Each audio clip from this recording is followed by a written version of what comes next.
As we reflect on this year's election, something to consider is how media and politics will evolve after the outcome of this year's election. Our Tony Santos sat down with CSUN's head of the Entertainment Media Management Program, Todd Holmes, to get his reaction on this year's election.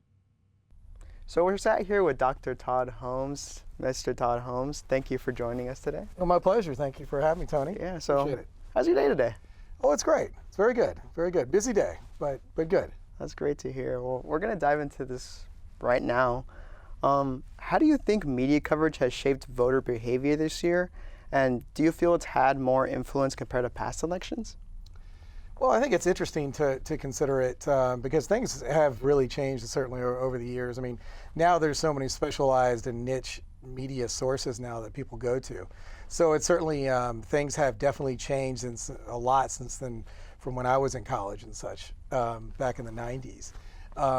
So it's interesting though to see those changes and how people get their news a lot of their political news and things from podcasters and from very niche specialized sources, as well as mainstream. I think particularly a lot of your middle-aged or older people are still relying a lot on your major network newscasts, myself included. I watch network newscasts every night. I watch usually NBC, Nightly News, Lester Holt.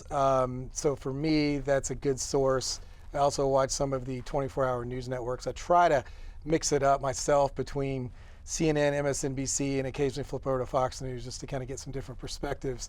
But I think in today's world, I think there's been a lot more, particularly with younger voters, a lot more influence of podcasters and of very specialized news services. So I think the landscape has really changed, and the information that is out there then I think is obviously then more varied than we've had in the past, and I think that certainly had an impact certainly on the election results that we've seen.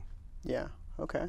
Well, I guess just to build off of that, based on your experience in audience research, have you noticed any key trends in how different demographics are engaging with election content? Yeah, well, I would say some of what I was just saying there. I think a lot of your younger viewers and such, younger audience members are going again more to these specialized sites. They're just not as interested as much in seeing the longer form news content. So they are going to these podcasters, and they feel like too that they have this relationship sometimes with these podcasters, and they can really feel in some ways the level of trust they might feel might be a little bit higher. And I think that drives a lot of it, that level of trust that people go to certain sources for. And I think that includes myself, I think anyone else really, that you feel that news source sort of aligns somewhat with your values and your outlook on life. But of course that can be problematic too, because sometimes it makes it that much harder for us to see the bigger picture and to view things outside of sort of, what some people refer to as echo chambers, where we're hearing a lot more of the same. And certainly social media and algorithms with social media even help propel that even further and have us all sort of a little bit more not exposed maybe to as much differing viewpoints or the opposite viewpoint maybe that we might have. And I think that certainly has driven somewhat the division that we see in this country and why we're so divided today. And I don't know really fully what the solution is, but it does seem that it's, we have become more and more divided than we were, 20, 30 years ago, at least from what I've seen. Yeah. No, yeah. So you probably know this better than anyone, but branding is a huge part of entertainment, right? So how important do you think it's been for political candidates this year? And do you see any similarities between the two? Yeah, I think branding is extremely important. And I think having a cohesive message and a clear message to voters, I think is really important. And I think that has been a little bit more of a challenge, I think, certainly for Kamala Harris, just because, again, coming into the race a little bit later, and the fact that, she's trying to, certainly with a lot of the positive things that the Biden administration has done, trying to attach herself to those, but then also differentiate herself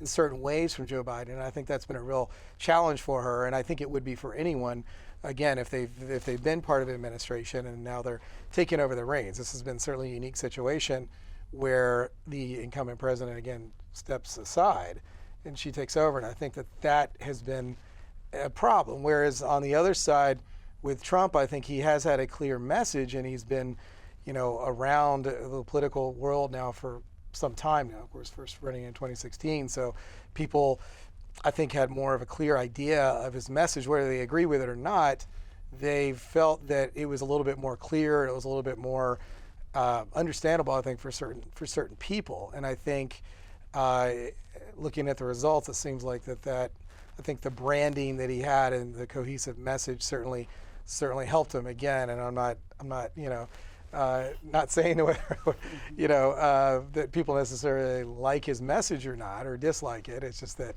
from a marketing and branding standpoint, I think that he's been effective. Well, that's all we have for today, Dr. Holmes. Thank you so much. It was an absolute pleasure to sit down with you and just talk, Thank you so much for the opportunity, Yeah, Tony. it I was really great. appreciate it. Yeah, it's been great. Back to you.